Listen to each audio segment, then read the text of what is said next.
mga momsi, mga kabalen kong kapampangan. So, oy ni nga po pala ni dialysis ng Freddy ngayon ni Kening JBL.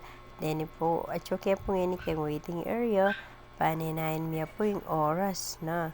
At then po perset na lumuwal ng 10 to 10:30.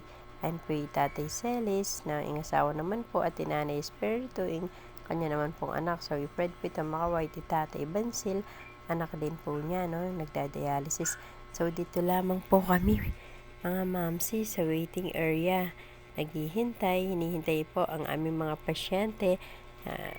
Pag nandito kami, yung halos yung iba, may mga dalang pagkain. Dito na rin po kami nagla-lunch, nagsasalo-salo, at nagmamaritesan. Ayan, palakad-lakad lang po kasi hinihintay po namin paglabas ng mga perset bago po pumasok ang aming mga pasyente rin, no? So, eto nga po pala, lunch na. Binigyan nga po pala kami ng free lunch ng aming dialysis unit.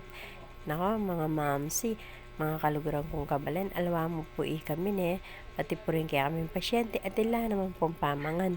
So, kami rin pong bante, dininandake rin po, at saka po grocery.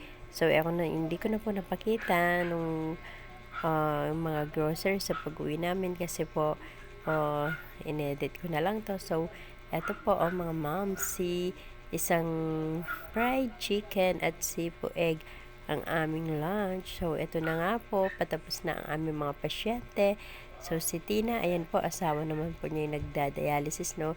Kaset ko rin po siya. So, eto rin po ang lagay sa waiting area. So, eto po, sana po mga momsing manood kayo ng aming mga video. Thank you!